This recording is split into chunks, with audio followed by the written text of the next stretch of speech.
Buenas tardes, queridos colegas. Arnoldo Cuellar, ¿cómo estás? Buenas tardes. Hola Adriana, ¿qué tal? Arturo Temoris, no tengan ningún prurito, es la mesa Montessori.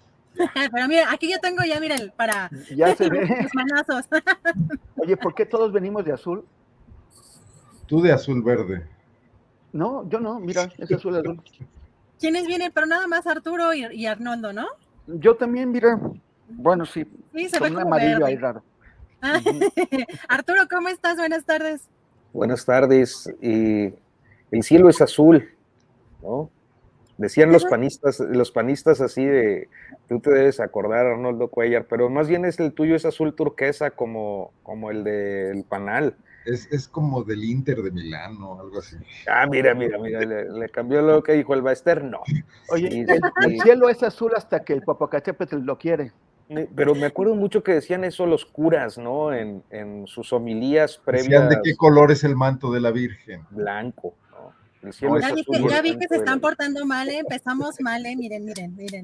No, ya. Oye, es verdad que Julio Astillero se fue indignado por tanta insubordinación en esta mesa. Fue la gota que derramó el vaso. No quería decirlos, pero sí, la verdad es que, pues ya saben, ¿no? Fuentes fidedignas, como estos columnistas, de pronto que aparecen en estos grandes periódicos, me informan que efectivamente se fue a Europa, pues muy indignado por este desorden que hay los martes, pero además que, pues creo que fue Arturo el que empezó, ¿verdad? Le va a llegar una factura del psiquiatra que Julio tuvo que antes de irse de viaje para ir tranquilo. Siempre el que parece mejor portado es el que acaba poniendo el desorden. Eso sí, eso vemos. Pues queridos colegas, pues estamos en este formato ahora diferente. Temoris, ya platicábamos al inicio, pues algunos de los temas que ya estábamos poniendo en la mesa y que pues son importantes por todo lo que está sucediendo precisamente pues en la conferencia mañanera, mucha información, pero sobre todo el enfrentamiento que estamos viendo en pues este grupo México con este empresario Larrea y entre la adquisición de Banamex y también pues la toma de parte de las vías de Ferrosur y también la reacción de la oposición, todo esto pues que está generando mucha polémica, sobre todo de parte de la oposición. Vimos hace unos minutos salir de la presidencia justamente Alfonso Romo, que se acordarán, el ex jefe de la oficina de la presidencia, y que hay muy buena voluntad, de acuerdo con lo que recogieron algunos reporteros, que hay muy buena voluntad por parte tanto del gobierno como de Grupo México. Arnoldo, ¿cómo ves tú esto que está pasando con pues con Ferrosur y con Banamex? Bueno, recordando que el gran especialista en Germán Larrea es Arturo Rodríguez, que tiene incluso ahí un muy buen podcast donde pues creo que con Sabina Berman, ¿no, Arturo? Por ahí me acuerdo, un análisis bastante profundo del personaje en sí. Yo creo que en el partido entre Grupo México y el país y el Estado mexicano, Larrea va ganando 100-1, ¿no? Y que le ha metido muchísimos más goles al país, con la complicidad de muchos gobiernos anteriores, que lo que puede estarle pasando ahora con esta expropiación muy acotada. Me parece muy interesante lo que hizo López Obrador, ¿no? En el sentido de mandar la decisión, que el Estado tiene la potestad para hacerlo y que creo que hay argumentos, y luego abrir la puerta a la negociación. Me parece políticamente correcto y creo que también la forma en que lo explicó, sobre todo el día de ayer, con esta ruta donde habló de que estuvieron sentados en una mesa y que de pronto se le planteó una indemnización elevada y fuera de contexto, fue lo que antecedió a la decisión, que sí fue muy magnificada por estos medios de comunicación que aprovechan cualquier oportunidad para ser no solamente críticos, sino abiertamente hostiles del gobierno López Obradorista, y que sí se rasgaron las vestiduras con respecto al tema expropiatorio, que además que debe recordarse que es una facultad del Estado mexicano y que además es incluso una cuestión cotidiana. Los gobiernos estatales expropian, no pocas veces, y gobiernos incluso de los partidos políticos que no son precisamente proclives a la estatización, ¿no? Entonces, el pulso me parece muy artificial, a grado tal que ha tenido que ser inflado con rumores y con fake news, y me parece que estamos muy lejos de ver a un gobierno que desbarra hacia una deriva autoritaria y quizás en otros terrenos podríamos preocuparnos por eso, y particularmente uno es el uso excesivo de las Fuerzas Armadas, y incluso vamos a hablar aquí más tarde de eso, temas como el espionaje incontrolado, etcétera, que en esta cuestión en particular. Lo ligaría yo también al tema, que también me imagino que lo trataremos, de la pugna del presidente con la Corte, ¿no? Pero por lo pronto aquí lo dejo porque me gustaría mucho escuchar a Arturo. Justamente, Arturo Rodríguez, como dice Arnoldo, el expertazo en este tema, pues todo lo que ayer también, la incertidumbre de alguna manera detrás de ciertas declaraciones que aparentemente recogió este columnista Darío Celis, y que, pues ya sabe, la oposición tomando pues esa información como parte de sus municiones, ¿no? Para pues impulsar esta narrativa de que ya somos prácticamente Venezuela, pero pues todo lo que hay detrás es más complejo. ¿Cómo ves tú este asunto, Arturo? Pues mira, yo creo que el punto de partida que a mí me gustaría tomar para el tema de Germán Larrea es que dos de los empresarios que han resultado, por decirlo así, los villanos de la historia reciente, se encuentran hoy padeciendo de diferentes acciones que se han impulsado desde el gobierno de la República. Se trata de dos empresarios que en su conflictividad generaron una profunda crisis en 2006, que se prolongó hasta 2010, la crisis minera y la crisis acerera, que detonó a partir de un caso, me parece que insuficientemente comprendido, como lo es el de Napoleón Gómez Urrutia y su ascenso a la dirigencia nacional del sindicato minero. Su padre había fallecido, si no me falla la memoria, por ahí de 2002. La relación del padre de Gómez Urrutia, que era Napoleón Gómezada, y Jorge Larrea, el padre de Germán Larrea, pues así había sido una relación más que obrero-patronal, una relación simbiótica que se extendió a lo largo de las décadas, ¿no? Se trata de un magnate mexicano que se construyó al amparo del poder, principalmente con un socio estelar que fue el expresidente Miguel Alemán, cuando juntos impulsan TAMSA, tubos de acero mexicanos, o creo que era el significado de esta TAMSA, que todavía entiendo existe.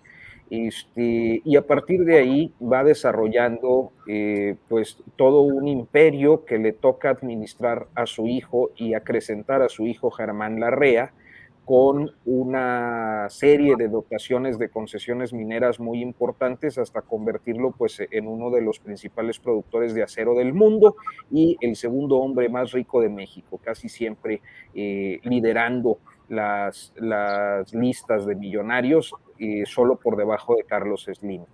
Entonces, con este punto de partida y la ruptura entre los juniors, que se da por ahí de 2003-2004, cae Gómez Urrutia, o es, mejor dicho, defenestrado por el gobierno al no ser reconocido como dirigente del sindicato minero. Creo que había elementos para que fuera así, entre otros que jamás había sido minero, pues él es un economista que estudió incluso en el extranjero, muy preparado en la materia, pero no un trabajador. Y se van tensando las relaciones, que por otro lado eran muy amigables con el otro magnate, que es Alonso Ancira Elizondo, el hasta hoy pues presidente de Grupo Acerero del Norte, de Altos Hornos de México. Como sabemos, ambos entran en este conflicto. Yo le decía la guerra de los minerales, ¿no? Donde se van alineando los diferentes grupos de magnates mexicanos en torno al tema minero, y provocan muertes y provocan un montón de cosas, enfrentamientos, parálisis, crisis económicas en diferentes regiones del país. Y que hoy, que estamos 17 años de distancia, por primera vez los vemos sufriendo. En un caso, pues prácticamente obligado por el gobierno de la República a vender su participación accionaria, el caso de Alonso Ancira, en Altos Hornos de México, con una crisis profunda en la región centro de Coahuila por los cortes de electricidad, por los cortes de suministro de gas y por diferentes circunstancias que, bueno, pues ya no profundizaré más. Y el caso de Germán Larrea, que parecía estar desarrollando su presencia en este sexenio de manera convencional, como lo había hecho en otras administraciones, obteniendo contratos importantes, entre otros un tramo muy polémico, por cierto, del Tren Maya, participando en reuniones con el presidente López Obrador, inclusive formando parte de este cuerpo de asesores empresariales, que la semana pasada avanza de una manera contundente y creo que pues en apariencia sin mayor complicación en convertirse en el último magnate mexicano que no tiene banco. O sea, si nosotros revisamos toda la lista de Forbes de mexicanos en Forbes, vamos a encontrar que todos o la mayoría tienen un banco o participaciones en bancos y Germán Larrea no. Era el único rico, ultra rico mexicano que no tenía banco. Entonces hace su lance sobre Citibanamex y tiene dos reuniones con el Palacio Nacional, una grupal y otra personal, en las que pareciera que el terreno está pavimentado para que se quede con este banco que es gigantesco, y de repente viene esta decisión. A mí no me gusta usar el vocablo expropiación en este caso, me parece que no es una expropiación, es decir, por analogía se puede decir que es una expropiación, pero me parece que hay una figura jurídica que sería la precisa para describir lo que es esta ocupación temporal indefinida también de Ferrosur. Y naturalmente, pues genera un montón de preocupaciones. Ya me extendí mucho, me callo. No, no he sacado para el reglazo. No, adelante, Arturo. No, genera mucha inquietud. Los dos casos, la verdad es que los dos casos generan mucha inquietud en el sector privado, porque estamos hablando de movimientos políticos y judiciales que efectivamente pues perturban la tranquilidad de los inversionistas del sector privado en materias y en temas y en actividades que son pues su principal fuente de ingresos o una de sus principales fuentes de ingresos, ciertamente con concesiones, ciertamente con autorizaciones federales y que se supone deben estar sometidas a un régimen jurídico. Y creo que ahí es donde por más antipatía que nos puedan generar personalidades como estos dos magnates que, insisto, son los grandes villanos de la historia reciente, ¿no? O sea, Germán Larrea en concreto, pues carga los accidentes mineros ocurridos en Industrial Minera México, incluido el más grande de nuestro tiempo, que es el de Pasta de Conchos, con 65 mineros y todavía un rescatista adicional fallecido, y con los impactos ambientales en San Luis Potosí, en Ciudad Juárez, El Paso, con el tremendo, que tendría que ser un escándalo global, el asunto del río Sonora, las dos acciones contaminantes, derrames que impactaron tremendamente, y yo no sé si con posibilidades reversibles, el caso de Sonora, y de ser autor o artífice o principal beneficiario de los conflictos laborales. Aquí estamos hablando de pura gente que no son hermanas de la caridad, o sea, ni Ancira, ni Larrea, ni Napoleón Gómez Urrutia, pero me parece que la decisión tomada por el gobierno de López Obrador, por el presidente López Obrador muy seguramente, va a tener efectos, primero en términos de constitucionalidad, o sea, ¿qué va a pasar cuando este asunto pues pueda ser sujeto de revisión en materia constitucional, ya sea por la vía del amparo, y seguramente llegará a la última instancia, que pudiera ser la Suprema Corte, donde pudieran darle un revés. Segundo, que sí hay un mensaje que preocupa a un amplio sector del empresariado nacional y extranjero por la forma en la que se realizó. Y tercero, que esta preocupación, también hay que decirlo, se centra, y eso explica la reacción opositora, se centra principalmente en una facción del Consejo Mexicano de Negocios que ha sido anti-López Obradorista históricamente. ¿Quién es esa facción? Pues basta revisar los consejos de administración. Por ejemplo, en el caso de Grupo México, pues está muy clara y muy presente desde hace muchos años como miembro de su consejo de administración Claudio X González.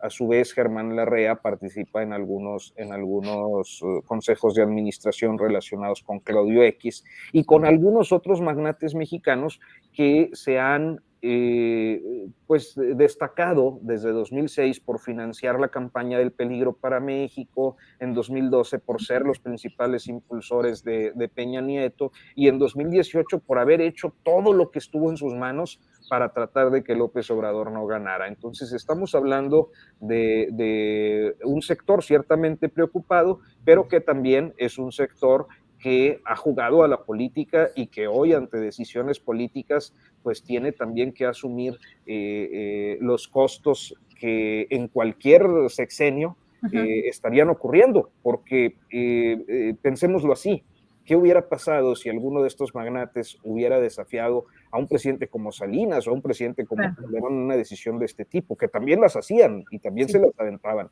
Entonces, bueno, como un primer avance, yo diría eso, tratando de abonar al equilibrio informativo, como una lectura general de qué es lo que estamos viendo en estos días. Gracias, Arturo. Temoris Greco, bueno, ya platicábamos al inicio, pues parte de lo que está sucediendo, pero sobre todo en esta lucha de narrativas para, pues, imponer una idea, pues, de venezuelización de México, de la inestabilidad, pues, en el tema de las inversiones para México, de lo que implicaría una palabra, ¿no? Que sería precisamente lo que estaba considerando Arturo, que no era quizá el término adecuado como era la expropiación. ¿Cómo ves tú este tema, Temoris? Bueno, en México, como en cualquier país del mundo, como en América Latina, siempre hay sectores del empresariado, de la iniciativa privada, bastante radicales y adversos a cualquier acción del Estado, sea la que sea. Y naturalmente se iban a oponer a esto y lo van a exagerar y van a insistir en que ya estamos en Venezuela otra vez. Pero la verdad es que el presidente ha sido bastante cauteloso, a mí me parece, en su trato con el empresariado. Para empezar, cualquier gobierno progresista o de izquierdas les hubiera no solamente cobrado los impuestos, sino que se los hubiera subido. Y entonces ya de entrada esto nunca lo hizo. La manera en que aplicó esta ocupación de esta muy pequeña parte del negocio de los ferrocarriles que pertenecen al Grupo México, ya lo mencionábamos antes, son 120 kilómetros cuando ellos tienen 11,000 kilómetros de vías. Pues a mí me pareció correcto que lo primero que fuera precisar el ámbito, o sea, precisar cuál era la justificación, o sea, qué era lo que habían hecho exactamente, que no era una expropiación, sino una ocupación de una concesión, que no de propiedades de ellos. Los objetos sí son de su propiedad, pero no el tramo de vía, o sea, eso es una concesión. Y precisar el ámbito legal, precisar los alcances, hasta dónde se llega, y luego señalar y reconocer las vías de impugnación legal. En el mismo documento le señalan que ellos tienen derechos y que pueden hacerlos valer y que ya los vemos ahí ante los jueces.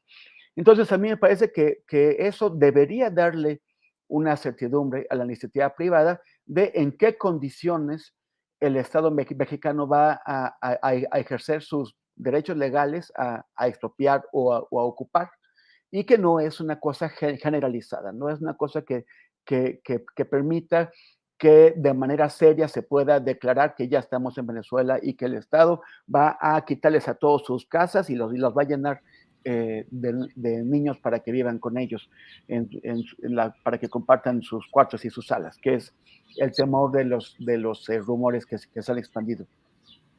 Es un golpe sobre la mesa, ya en la ruta hacia el final del sexenio, un golpe que está destinado a decir, no renunciamos a ejercer las facultades que tiene el Estado, y que además yo creo que necesitaban esos empresarios, un golpe que necesitaba Germán Larrea para entender que no puede ignorar a las autoridades y que no puede hacer lo que se le antoje y que no puede imponer los precios que le den la gana en su relación con el Estado. Sobre todo porque hemos visto, por ejemplo, en particular Ricardo Salinas Pliego, ha tenido muchísimos gestos de arrogancia y de mostrar que no tiene límites, en particular cuando puso a Javier Alatorre y a su canal, a su noticiero, a sabotear la Estrategia Nacional de Salud en medio de la pandemia. Entonces, como que esa sensación que hay entre los grandes empresarios de que no hay gobiernos y de que no hay un Estado que les ponga límites, pues les acaban de poner un límite. A mí me hubiera gustado incluso ver más límites impuestos a estos empresarios, pero bueno, pues al menos en ese momento se puso uno, y eso yo creo que hay que reconocerlo. Y finalmente, en cuanto a lo de Banamex, a la compra de Citi Banamex, a mí me parece que es realmente peligroso. O sea, es peligroso que un empresario porque, por ejemplo, Carlos Slim por lo menos tiene una prudencia y tiene una actitud bastante más respetuosa que la que puede tener Larrea o la que puede tener Salinas Pliego. El que un banco tan importante como Banamex se sume a los holdings que tiene Larrea y Grupo México, a mí me parece que es peligroso para la economía y para la política del país, porque aumenta la capacidad de Larrea de imponerles condiciones a las autoridades. Pero bueno, también me parece que contestó bien el bluff de Larrea de retiro de la compra de Citibanamex, y que el presidente le haya dicho, sí, pues bueno, pues no hay problema, encontraremos alternativas, si lo cumples, que te vaya bien. Entonces, no lo va a hacer, fue un bluff de Larrea, seguimos en este peligro del crecimiento del poder desaforado de este Grupo México, pero por lo menos sí le han puesto un par de límites ahí. Gracias, Temoris. Arnoldo Cuellar, pues uno de los temas también preocupantes en las últimas horas es este artículo que sacó el New York Times, donde señala que ya de acuerdo con investigación forense, el subsecretario Alejandro Encinas también fue infectado con este software Pegasus, y que el propio presidente, de acuerdo con el New York Times, pues ya estaría enterado, y que pues decidieron callar ambos, tanto el subsecretario Alejandro Encinas como el presidente López Obrador. Y hoy vimos también a un presidente que desestimó, que minimizó estos hechos y que incluso rechazó hacer una investigación al respecto. ¿Cómo ves todo esto que está pasando, Arnoldo? Sin que se me interprete como que meto el desorden, quisiera hacer un último comentario sobre el tema. Ay, Arnoldo. No, bueno, decir que el presidente también mostró una actitud política al plantear que tiene una popularidad y está dispuesto a usarla, y que todos los rumores en torno a la venezolanización no fueron a ninguna parte ni caminaron en ese sentido, y que hay más de una vacuna en torno a ese tema, y que precisamente los magnates de este país, tan consentidos por los gobiernos del PRI y del PAN, no son precisamente los personajes más populares, menos cuando sus fortunas se han incrementado a la sombra de decisiones políticas que los han favorecido con mucho, ¿no? Con con las ventas de empresas del Estado mexicano, que más allá de si funcionaban, no funcionaban, estaban quebradas, afectadas por la corrupción, les fueron ofrecidas en grandes gangas, ¿no? Bueno, dicho eso, ya, me hago cargo de la nueva pregunta. Arturo. Así de, ¿eh? Manazo. A ver. Puedo, Miss. Adelante, Oye, adelante, no, adelante. no, es que, mira, el problema es que la discusión política en estos años tiene mucho ruido y tiene un abuso persistente de vocablos. O sea, por ejemplo, quienes hemos llevado a través de los últimos 15 años, por poner un ejemplo, la data, las estadísticas concretas de proceso represivo, podemos identificar de manera muy clara e incontrovertible que si un sexenio tuvo la mayor cantidad de víctimas de represión política, fue el de Enrique Peña Nieto, superior al de Salinas y posiblemente, no, lo digo con todo respeto para el proceso histórico de las izquierdas sociales, pero superior inclusive a la cantidad de víctimas de la guerra sucia. O sea, el sexenio de Peña fue brutal.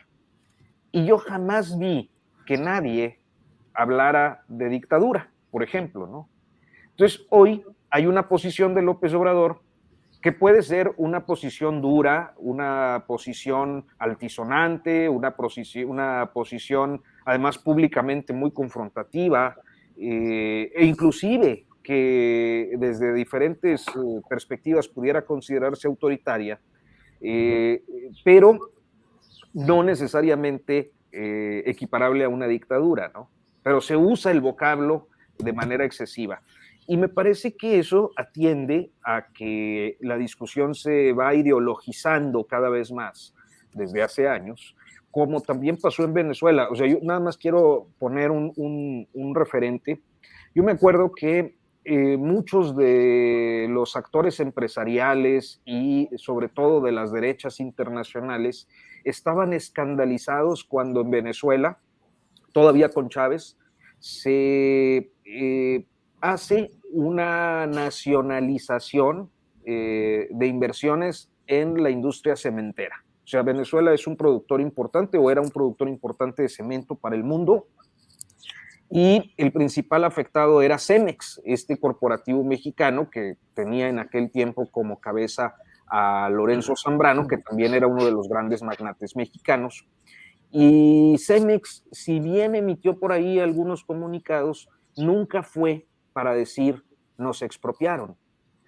La prensa internacional, sobre todo la más conservadora, los actores políticos internacionales, algunas agencias como la OEA, entre otras fuentes, hablaban de eso, de una expropiación. Y luego cuando tú hablabas con los empresarios o con los ejecutivos de Cemex, te decían, no, es que, o sea, sí nos forzaron, pero no tenemos pérdida. O sea, básicamente lo que ocurre es que nos asociamos con el Estado venezolano y la operación continúa. Entonces, ¿cuál es la idea? Pues mantener un precio bajo para el mercado interno, porque resultaba que luego en Venezuela el cemento era muy caro, pero más barato en el mercado internacional. Factores de ese tipo que no eran necesariamente una expropiación. Por eso creo que a veces hay que ser muy cuidadosos con los vocablos. En la ideologización de las conversaciones, es una expropiación y se rasgan las vestiduras y tal, pero al mismo tiempo habría que ver cuáles son las condiciones que auténticamente perjudican o no a Grupo México con la decisión tomada el viernes. Ese nada más era el... Gracias, Arturo. Pues antes, porque creo que nos van a tocar dos temas en esta mesa. Temoris, ¿quieres cerrar con algo en este? Sí, muy tema? Breve, muy breve. Es que me recuerdo un video que hay donde está Hugo Chávez en el centro de Caracas y está preguntándole al alcalde qué son tales propiedades. ¿Y eso qué es? Y el alcalde ese es un edificio tal. Y Chávez dice, exprópiese. Y luego, ¿y eso qué es? Ese es otro edificio. Y es exprópiese. Esa es una manera en la que se ilustra el autoritarismo y el abuso de poder. Lo que hizo el presidente López Obrador fue expropiar, explicar por qué es de necesidad pública, o sea, por qué está en el interés público ocupar esas vías. ¿Por qué no es una propiedad privada, sino es propiedad del Estado concesionada? ¿Por qué hay leyes o normas que conducen esa acción? ¿Y qué protección legal tienen las empresas que han sido afectadas? O sea, creo que hay una diferencia como clarísima entre el uso autoritario del poder, como es ese expropiese, y toda una serie de condiciones en donde se garantizan los derechos de las personas. Aunque no sea una expropiación, sea una ocupación, también se prevé que, bueno, va a haber una afectación económica para la empresa, y por eso el Estado va a pagar una indemnización. No veo el fundamento para, o sea, yo sé que Arnoldo y Arturo no le están diciendo, pero para aquellos quienes están anunciando la catástrofe comunista, creo que no la Estamos lejos. Todavía hay mucho neoliberalismo, ¿no? Además, sí, Arnoldo, no sé, ahora sí pasamos, cerramos este tema, pasamos al tema del espionaje, que creo que es uno de los más relevantes el día de hoy. Arnoldo, ¿cómo ves tú pues todo lo que está pasando desde ayer, desde que salió este artículo y la respuesta del presidente? Yo no descarto en absoluto que sea realmente que sea una investigación con fondo y además entendería el contexto. El ejército, que tiene la facilidad de expiar, que puede además hacerlo sin necesidad de recurrir a controles judiciales, que lo ha venido haciendo y que argumenta la seguridad nacional, haya querido adelantarse a lo que Encinas estaba investigando en varios terrenos, uno de ellos lo de Ayotzinapa, por ejemplo, ¿no? Y la posibilidad de intervenir en instalaciones militares y apoyar en ese sentido a los familiares de los desaparecidos, y otras cuestiones que han surgido en el camino, como lo que pasó en Tamaulipas también con el asesinato de personas por acciones de las Fuerzas Armadas. No conozco bien el periodo en el cual se podría haber llevado a cabo el espionaje. Veo aquí pues esta cuestión donde López Obrador ha estado navegando con confrontaciones internas en sus equipos en los que confía, y recuerdo la de Scherer y el fiscal Gertz, ¿no? Donde al final de cuentas una de las dos terminó por romperse. No veo que vaya a llegar a tanto en el caso de Encinas, porque Encinas es un personaje que no confronta tan abiertamente, que además tiene una función muy útil y muy importante en esa interlocución con muchas víctimas, con muchos grupos, con lo que puede este gobierno aún tener de ese humanismo mexicano, que no todas sus áreas entienden muy bien, y que bueno, creo que ni siquiera lo logran interpretar, ¿no? Con la posibilidad de mantener el discurso del presidente, que hoy repitió, de que no se reprime, de que no se tortura, de que no se espía. Bueno, quien puede dar la cara por ese discurso es Encinas, no precisamente los militares. También entiendo que el presidente ha convertido al ejército mexicano, con todo lo que esto significa, o sea, con sus grupos de poder interior, con sus jerarquías militares, con sus clubes de oficiales, que es un mundo muy desconocido, muy poco reporteado. Quizás ahorita Arturo me corrija y me diga, bueno, sí, ha habido avances al respecto, aunque creo que sigue siendo un mundo muy, muy gris. Y que el presidente les ha dado una posición estratégica porque le han sido leales y porque lo hacen avanzar en muchos temas de su agenda política, y entonces tiene que lograr sus equilibrios. Y me imagino que está, a ver, general, pues ya con Encinas no se meta, por favor, a ver, tú no les digas nada, no, tratando de hacer una labor ahí de contención, y que hoy, frente a los medios, trata de aplacar radicalmente. Me parecen de los tironeos que tendrán que ser investigados después de lo que es esta cuarta transformación tan dispersa internamente, tan llena de objetivos encontrados, y bueno, y que no puede además dejar de explicarse que un movimiento con estas características masivas, además de confluencia ya de oportunismos políticos, de suma de esto que ocurre siempre cuando se ejerce el poder, y además López Obrador ejerce un poder bastante incontrastado con todo, y la Suprema Corte, y con todo, y la prensa que lo ataca, etcétera. De todas formas es un presidente con mucho poder, en buena medida gracias a su manejo personal, a su retórica personal, a su popularidad personal, pero que tampoco logra ser el mejor vehículo para mantener una coherencia con lo que se planteaba en un inicio, y que además es utópico pensarlo, que desde la oposición se pueda construir y luego ser coherente con toda una cuestión de valores políticos, ¿no? Pues menudo lío, pero creo que una vez más lo salvará López Obrador, y creo que incluso la publicación en el New York Times y todo le contará a Encinas en su favor para hacer avanzar algunos de los temas de su propia agenda, en el sentido de también aplacar a los militares. Al final del día es un ajedrez político interno de la Cuarta Transformación. Gracias, Arnoldo. Arturo Rodríguez, ¿cómo ves este tema? Pues mira, yo siempre he pensado que en el ideal y en la utopía y en la ley, que también es una ficción, y sabemos que el espionaje es un delito y que es algo indebido y es algo inmoral y es algo que tiene un uso político que es inadmisible. Pero en la política real, en la realidad política, sabemos que el espionaje pues, ha sido persistente a través de las décadas y en todos los gobiernos, sea por un tema de definición política de quienes están al mando, o sea por pues, las burocracias permanentes de la seguridad o securitarias, que son proclives a tratar de concentrar la mayor cantidad de información sobre aquello que pueda representar un riesgo para el jefe del Estado mexicano, para la estabilidad, etc. Y me parece que en ese sentido, si hemos de admitir como cierta la versión del New York Times y como falsa la posición del presidente López Obrador de que ya no se espía a nadie, tendríamos que verlo en esa perspectiva. O sea, hay una ilegalidad, ciertamente, que yo no sé hasta dónde pueda avanzar o probarse. Si esto ocurriera, pues no va a ocurrir en lo que queda de este sexenio.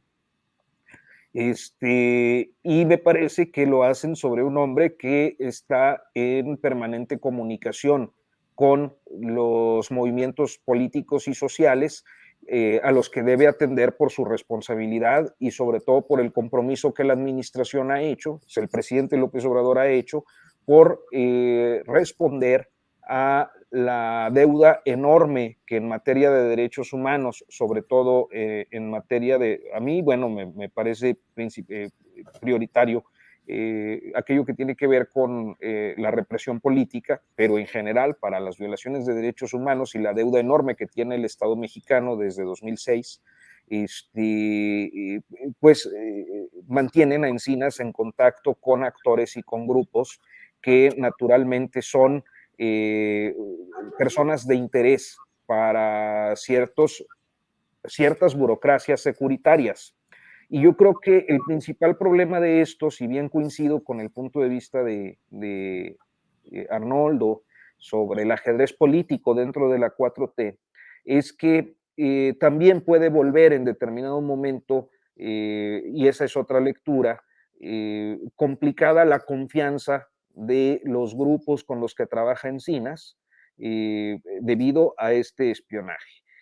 ¿Es así de catastrófico? Yo creo que no. O sea, voy a poner un ejemplo. Aquellos que resultamos en las listas de Pegasus, por ejemplo, espiados el sexenio pasado, eh, no es como que ya nadie quiera hablar con estos periodistas porque no, a esos güeyes perdón, a esos periodistas los escucha el gobierno y tienen infectado ahí con Pegasus. No, o sea, uno sigue haciendo su trabajo y ellos, los securitarios, harán el suyo. Al último tampoco hay como asuntos inconfesables que uno no pueda contar o que pues en todo caso te preocupan las fuentes.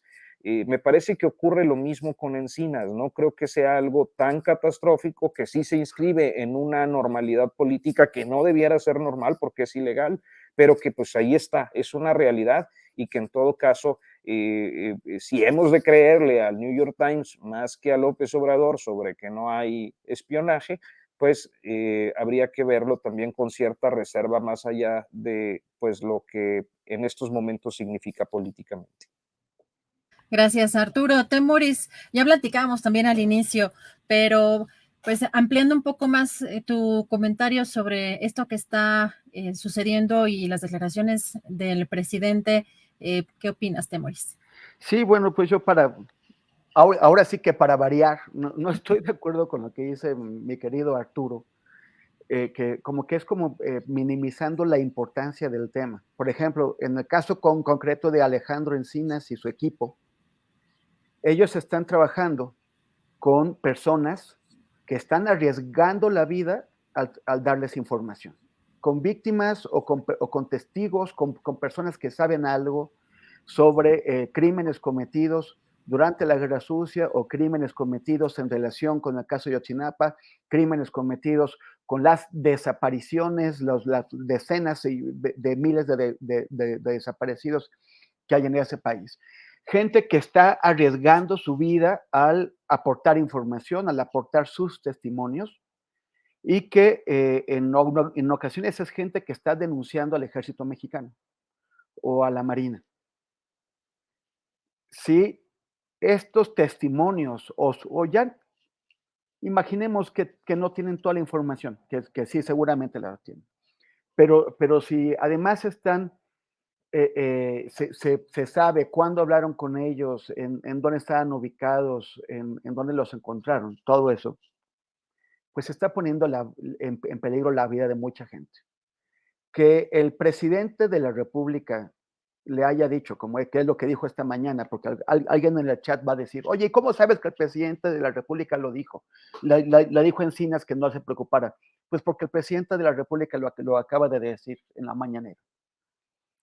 Que él le dijo a Encinas, sí, tú no te preocupes. ¿Cómo? O sea, ¿cómo? Ya, o sea, al presidente no le parece importante que estén espiando a periodistas, que estén espiando a activistas de derechos humanos que están en riesgo.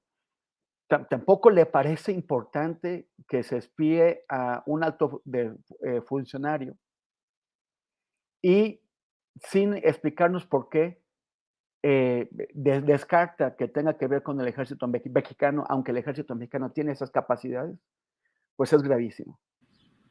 Y lo mismo también cuando se trata de fuentes periodísticas, o sea, no solamente con aquellas personas, por ejemplo, en el caso de Ricardo Rafael, aquellas personas con las que trabaja él, que están denunciando las tropelías, los abusos de una persona peligrosísima como es Isabel Miranda de Wallace.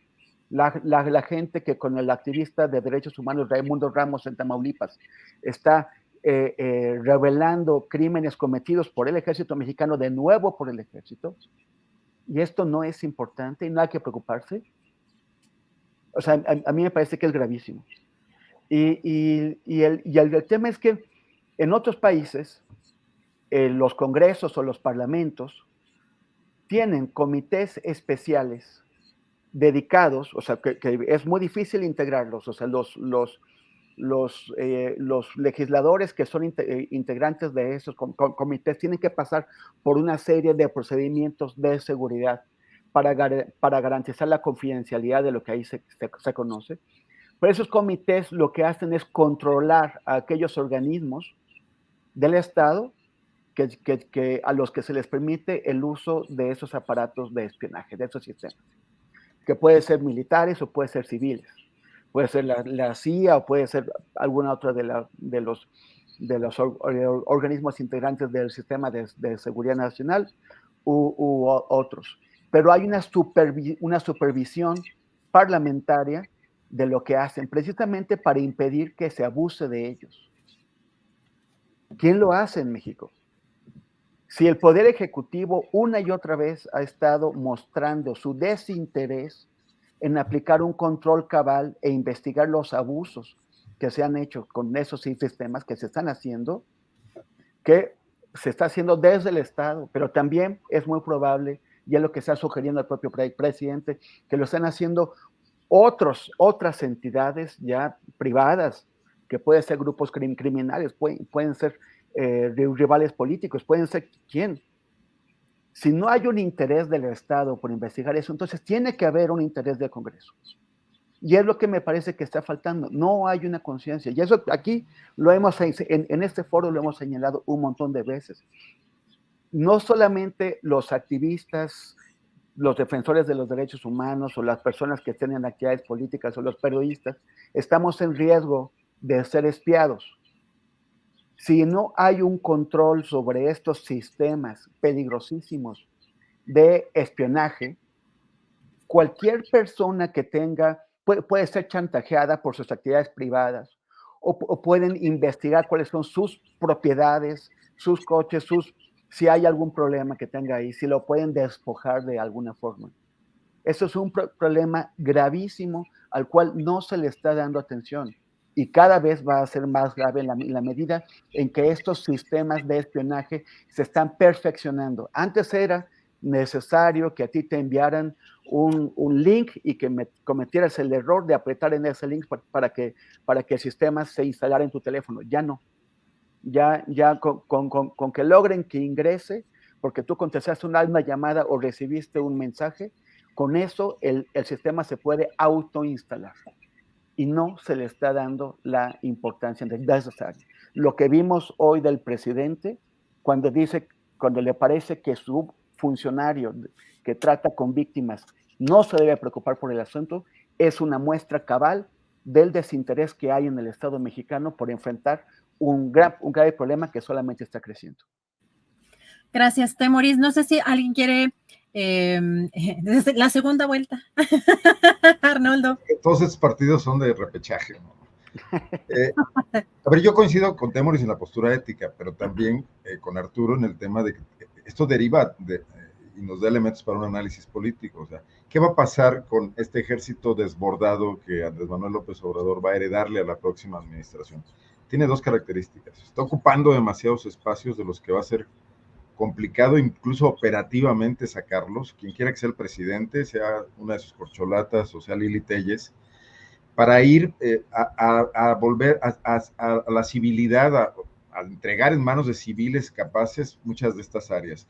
Pero además va a ser un ejército que va a cargar una polémica encima, un enorme desprestigio. Y esta vez no es la crítica de medios alternativos, independientes, periféricos, sino está en el seno del debate público, porque ahí lo colocó Andrés Manuel López Obrador a convertirlo en uno de sus consentidos, de sus áreas del gobierno consentidas, con la enorme historia que hay detrás del ejército mexicano, de una entidad que es violentadora de derechos humanos históricamente, ¿no? Por decirlo además rápido, pero que tiene episodios muy claros que han afectado a muchísimos sectores en las regiones del país y en gremios y a los jóvenes, etcétera, ¿no? Entonces, no solo es ya el tema del espionaje en general, sino que el ejército va a ser uno de los grandes temas, si no de la campaña, si no se animan a discutirlo los opositores, porque yo también veo que los opositores, y me refiero a los políticos, en este caso, no a los medios, todavía tienen mucho prurito entrarle al ejército. Por ejemplo, ¿dónde está la comisión de la defensa en el Congreso, en el Senado, en la Cámara de Diputados? Creo que la preside en el caso de la Cámara de Diputados un panista que es guanajuatense, Ricardo Villarreal. ¿Por qué no salen en este momento a hablar del tema? Con el ejército no se meten los políticos.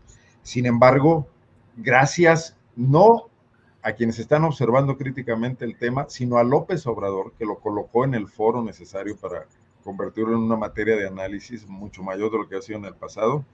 Yo no pienso que esa discusión pase rápido, porque ahí vamos a coincidir tanto quienes estamos de un lado como de otro, los defensores de derechos humanos y los que están en contra de la herencia de Andrés Manuel López Obrador, ¿no? Y yo creo que es una discusión que le hace falta a este país desde hace como 2 siglos. Claro, gracias Arnoldo. A ver, ¿alguien quiere cerrar el tema? Nos vamos a los postrecitos, porque me había propuesto, que me había parecido un poco interesante el tema de una encuesta que además salió publicada en el propio Universal, donde pues parece que no le han tocado un pelo al presidente, la popularidad del presidente, sobre todo de 2 años para acá.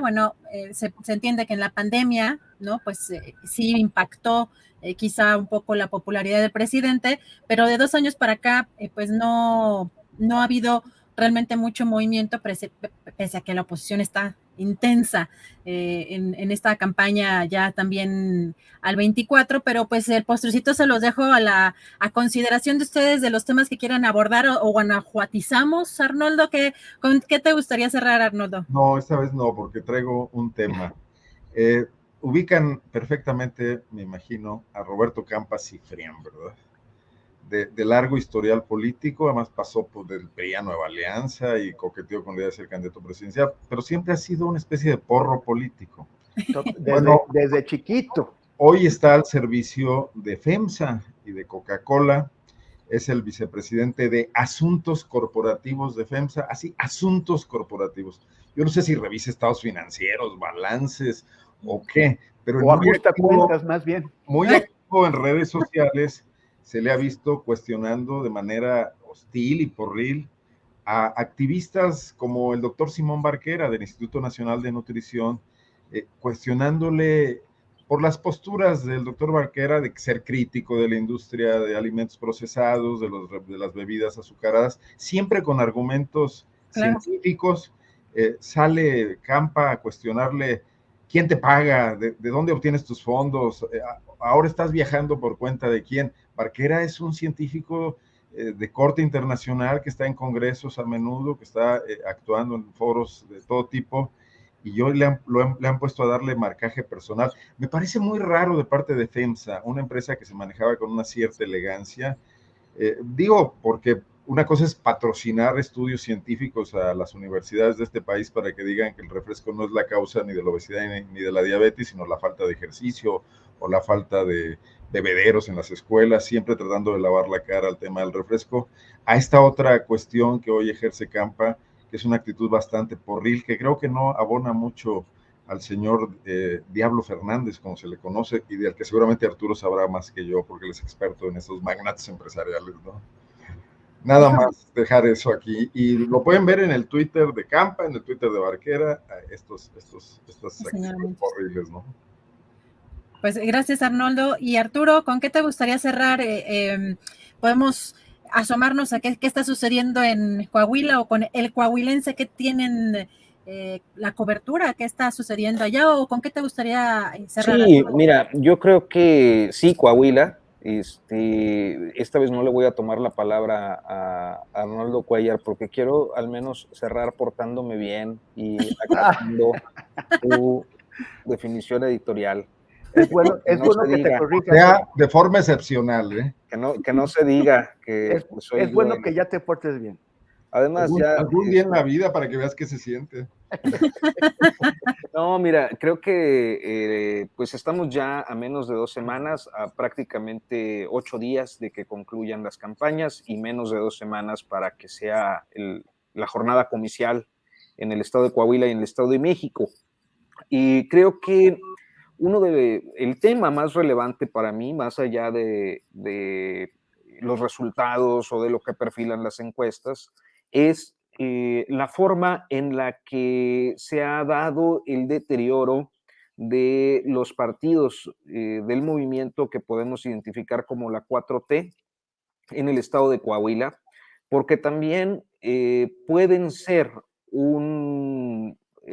digamos, un ejemplo de lo que también puede suceder en el contexto nacional hacia 2024. ¿De qué estamos hablando? Pues de una crítica muy severa de un sector morenista a el método de la encuesta con el que se eligió al candidato. Ciertamente me parece que todos los estudios de opinión reflejaban a Armando Guadiana como el mejor posicionado, pero surgieron estas críticas a la encuesta y a algunos aspectos jurídicos o estatutarios del proceso.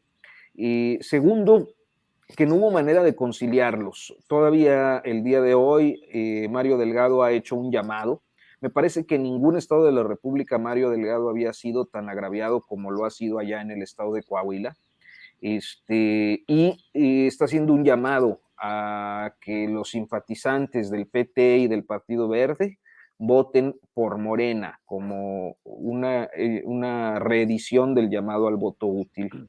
Y tercero, que en los últimos días, particularmente ahí en una entrevista con el coahuilense, que estará apareciendo en las próximas horas, Mario Delgado revela una cosa que yo no había escuchado, y era que había un acuerdo con el PT hasta el 12 de febrero, de que irían juntos en coalición tanto en Estado de México como en Coahuila, y que se enteran de que lanzan a un candidato por la libre, por las publicaciones en medios. Entonces, esto me parece muy interesante porque creo que algo que no ha estado necesariamente en la discusión pública, porque hay muchos asuntos de primera importancia en la discusión pública, pero que no deja de ser relevante en el rumbo a la sucesión presidencial del 24, es que el PT pareciera estar construyendo su ruptura.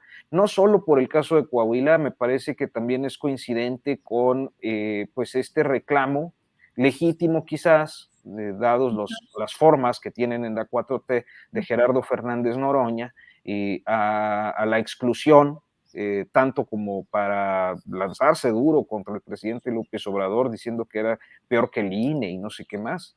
Y tercero, que las corcholatas están viajando al estado de Coahuila, ya nada más falta que confirme Marcelo Ebrard, para respaldar al candidato de Morena, Armando Guadiana, pues con la idea de dar un mensaje, que es que la verdadera 4T la representa Guadiana y no los otros dos, que es el otro elemento.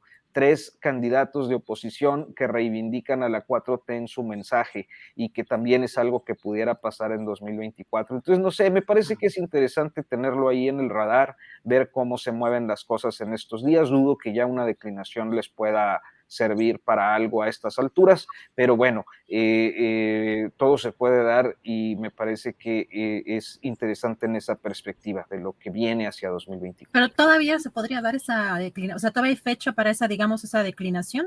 Legalmente no, legalmente caducó hace mucho, o sea, ya no hay registro de coalición, una declinación o una suma, una candidatura, pues no tendría efectos jurídicos, las boletas están impresas y ya hay reparto o sea, ya están los paquetes electorales, si no han salido, están por salir a los diferentes distritos o comités distritales, y en la boleta pues vienen las 4 opciones.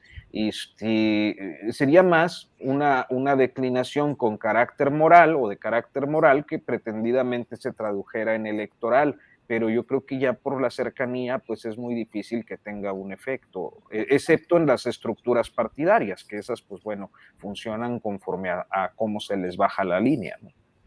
Gracias, Arturo. Armamos una quinielita, ¿no? Para ver.